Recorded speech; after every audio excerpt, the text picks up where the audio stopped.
मैं आपके माध्यम से और मीडिया के माध्यम से आज महाराणा प्रताप जयंती के शुभ अवसर पर पूरे प्रदेश और देशवासियों को बहुत बहुत बधाई और बहुत बहुत शुभकामनाएं देना चाहता हूं। महाराणा प्रताप जयंती हर वर्ष इसी तरह मनाई जाती है। जहां कहीं भी हम लोग कार्यक्रम में होते हैं या आज के समय पे जो सोशल मीडिया का प्लेटफॉर्म है उसके माध्यम से भी हम लोग शुभकामनाएं और बधाई और लोगों से जुड़ने का प्रयास करते हैं। महाराणा प्रताप जी के बारे में कोई ऐसा नहीं होगा जो नहीं जानता होगा।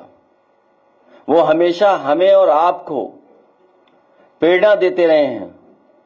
त्याग, बलिदान, वीरता का, शौर्य का। हमारे देश के समाज में अगर सबसे ज्यादा प्रेरणा कोई दे रहा है तो महाराणा प्रताप जी से हम लोगों को प्रेरणा मिलती है। न केवल इस पीढ़ी को और आने वाली पीढ़ियों को भी इसी तरीके से प्रेरणा देते रहेंगे। जहां तक महाराणा प्रताप जयंती के शुभ अवसर पर सम्मान में हम लोगों ने एक दिन का अवकाश दिया था, जयंती के अवसर पर छुट्टी की थी। आज हमारी मांग है सरकार से कि जब हम आप सब मिलकर के उनका शौर्य, उनका बहादुरी, उनका साहस, उनका बलिदान, त्याग याद कर रहे हैं तो कम से कम भविष्य में 2 दिन की छुट्टी जरूर की जाए, जिससे एक दिन तैयारी हो सके और दूसरे दिन हम लोग बहुत खुशी और बहुत उत्साह के साथ मना सकें। हालांकि चौराहे पर और जगह उनके सम्मान में प्रतिमा लगी है। जो लोग वहां से निकलते होंगे, जाते होंगे तो हमेशा प्रेरणा लेकर के और इंस्पायर होकर के जाते होंगे। मैं आज के दिन लखनऊ की सबसे प्रतिष्ठित जगह जो भविष्य में बनेगी, न केवल लखनऊ की बल्कि देश की मैं कह सकता हूं, यही हमारा रिवर फ्रंट, जहां पर और महापुरुषों को हमने सम्मान देकर के उनके नाम पर पार्क बनाने की घोषणा की है, वहीं मैं आज अपने सभी लोगों को भरोसा दिलाता हूं कि देश की सबसे अच्छी प्रतिमा अगर कहीं लगेगी तो समाजवादी लोग मिलकर के इसी रिवर फ्रंट पर लगाने का काम करेंगे। न केवल उनके लिए प्रतिमा से सम्मान देने का काम करेंगे, वहीं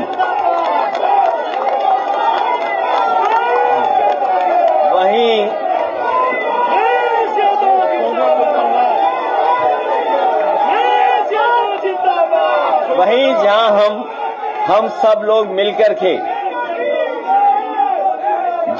हम सब लोग मिलकर के आज ये संकल्प ले रहे हैं, समाजवादी सरकार बनने पर रिवर फ्रंट जो सबसे महत्वपूर्ण स्थान बनेगा, लोगों के जुड़ने का, लोगों के आने जाने का, लोगों को समय गुजारने का सबसे खूबसूरत जगह बनने जा रही है और बनेगी।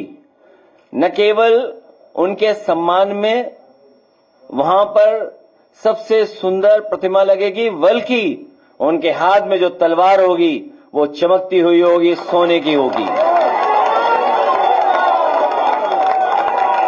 मैं इन्हीं शब्दों के साथ अपने सभी साथियों का और खासकर प्रेस के साथियों से जो हमेशा हम लोगों को मिलने का मौका मिलता है, मैं सभी प्रेस के और सभी इस कार्यक्रम में शामिल हुए हैं उनका बहुत बहुत धन्यवाद देना चाहता हूं, क्योंकि जिन परिस्थितियों में आज हम लोग इकट्ठे हुए हैं और जो माहौल है, रात दिन सुबह हम लोग कुछ न कुछ देख रहे हैं, कुछ न कुछ हमें सुनने को मिलता है, हमारे मीडिया के माध्यम से भी और जो सोर्सेज हैं उससे भी हमें देखने और समझने का मौका मिलता है। लेकिन उसी समय हम समाजवादी लोग अपने लोगों के साथ साथ आम लोगों के लिए भी अपील करना चाहते हैं और वो संदेश मैं चाहूंगा कि अरविंद जी एक बार पढ़ करके और फिर प्रेस के लोग अगर कुछ सवाल पूछना चाहेंगे तो जैसा हर दिन होता आया है कि हम और आप लोग मिलकर बात करते हैं, तो फिर हम लोग मिलकर के बात करेंगे। वो सेना टेम्परेरी थी, ये सेना असली है। और एक मिनट आप लोग नारे मत लगाना। और मैंने आपसे महत्वपूर्ण जानकारी दी। मैंने अभी जानकारी जो दी, मैं समझता हूं वो जानकारी आपको समझ गए होंगे आप भी। एक, जहां तक रामजय सुमन जी का सवाल है, आप क्या चीज कहां से देख रहे हो? राज्यसभा, पार्लियामेंट, और उसके बाद लगातार प्रेस में हम लोगों ने कहा कि कोई भी इतिहास नहीं उठाना चाहिए, और जो इतिहास हमें जोड़ता ना हो, जो इतिहास हमारे आप को सही रास्ते पे न ले जा रहा हो, उसको इतिहास को इतिहास ही रहने देना चाहिए।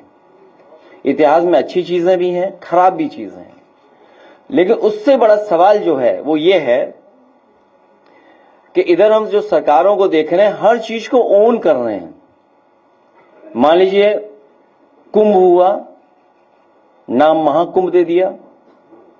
सबसे पहले महादानी सम्राट हर्षवर्धन ने शुरू किया, जो डॉक्यूमेंट हिस्ट्री है, लेकिन सरकार ने कभी उनका नाम नहीं लिया। महादानी सम्राट हर्षवर्धन का कभी नाम नहीं लिया गया। और फिर यह भी कहा गया कि इतने वर्षों बाद हो रहा है, ये पहली बार हो रहा है, जबकि हर कुंभ उतने वर्षों बाद ही होगा।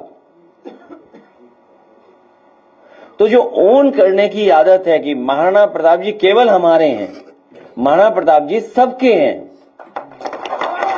ये जो नई संस्कृति, कुछ लोग, कुछ पॉलिटिकल पार्टी, शायद वो पॉलिटिकल पार्टी जिसके वो सदस्य नहीं रहे, वो सबसे आगे थे। जो पॉलिटिकल पार्टी आज सरकार में है, उसके वो सदस्य नहीं थे, वो कभी सदस्य नहीं थे। और अगर सदस्य उस पार्टी के रहे होते तो जो पहला प्रस्ताव उस पार्टी का था, उसमें सेकुलर और सोशलिस्ट रास्ते पर देश को ले जाने के लिए संकल्प लिया था पहले उनके प्रेसिडेंट ने।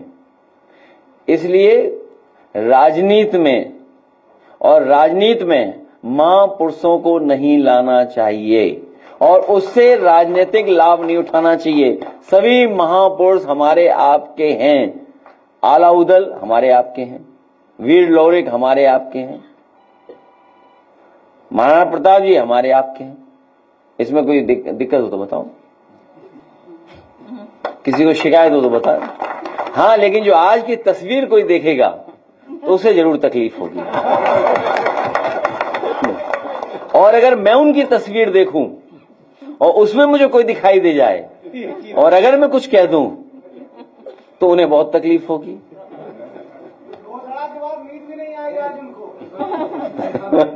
मैं अपने धन्यवाद देता हूं पत्रकार साथी को महत्वपूर्ण सवाल पूछने के लिए। और मैं आपको एक बात और जोड़ दूं, उसमें सहयोगी लोग बहुत थे जिनको हम लोगों ने सरकार में बड़ा सम्मान दिया। अब आगे मत पूछना। देखिए कहां से, इसीलिए मैंने कहा आपसे, और मैं फिर वही बात जोड़ता हूं, मेला किस समय किस तरीके से शुरू हुआ होगा, उस इतिहास में हम लोगों को नहीं जाना चाहिए। भारत देश आजाद हो गया, हम मेले संपन्न कराते हैं। नाम जरूर हो सकते हैं पुराने, या किसी के नाम से, स्थान की वजह से नाम हो सकता है, लेकिन मेले का मतलब ये नहीं कि मेले में क्या कोई और परंपरा चल रही हो। मान लीजिए बटेश्वर का मेला है, सुनने में आया कि मुगलों ने शुरू किया था। अब उस बटेश्वर के मेले में सब आते हैं, सब लोग, घोड़ा, हाथी, जाने क्या क्या आता है उसमें, जाने कहां कहां के व्यापारी कारोबारी आते हैं। इसी तरह हर मेले में कारोबारी व्यापारी आते हैं। भारतीय जनता पार्टी कभी कारोबार को बढ़ावा नहीं दे सकती, क्योंकि कारोबार हमें जोड़ता है, काम हमें जोड़ता है, रोजगार हमें जोड़ता है। वो कारोबार के पक्ष में नहीं रह सकते हैं। मेले में हम एक दूसरे से मिलते हैं, किसी ने झूला लगाया, किसी ने दुकान लगाई, कोई सामान लाया, किसी ने सामान बनाया, बेच कौन रहा है, खरीद कौन रहा है। मेला मिलने की जगह होती है, इसलिए मेला है। ये रोजगार कारोबार के खिलाफ लोग हैं। अभी हम और आप लोग चिंता कर रहे हैं, सोशल मीडिया पर वॉर हो रहा है, इस वॉर में कोई हमारे आपके हाथ से कोई चीज चली गई, वो हमें आपको पता ही नहीं है। LOI इशू हो गया, हमें आपको पता ही नहीं लगा। भाई इस दौरान हमारे आपसे कुछ चीजें चली गई हाथ से। सोचो भविष्य में आत्मनिर्भरता, सिक्योरिटी, उसका सवाल क्या है, उसके लिए सरकार ने क्या किया। लेकिन क्योंकि हम वॉर में हैं, हम पड़ोसी देश से हम उलझे हुए हैं, हम कोई सवाल भी नहीं सरकार से कर सकते हैं। लेकिन अखबारों में जो मैंने पढ़ा, LOI इशू हो गई। क्या भविष्य में जो आने वाली पीढ़ी है, क्या हम उसको सिक्योरिटी देके जा रहे हैं देश की? क्या हमारा देश उसी से आत्मनिर्भर होगा? इसलिए आपको हमें मेले में उलझाए हैं और दूसरों के लिए मेला दे रहे हैं, सब मेला मेला करे दे रहे हैं।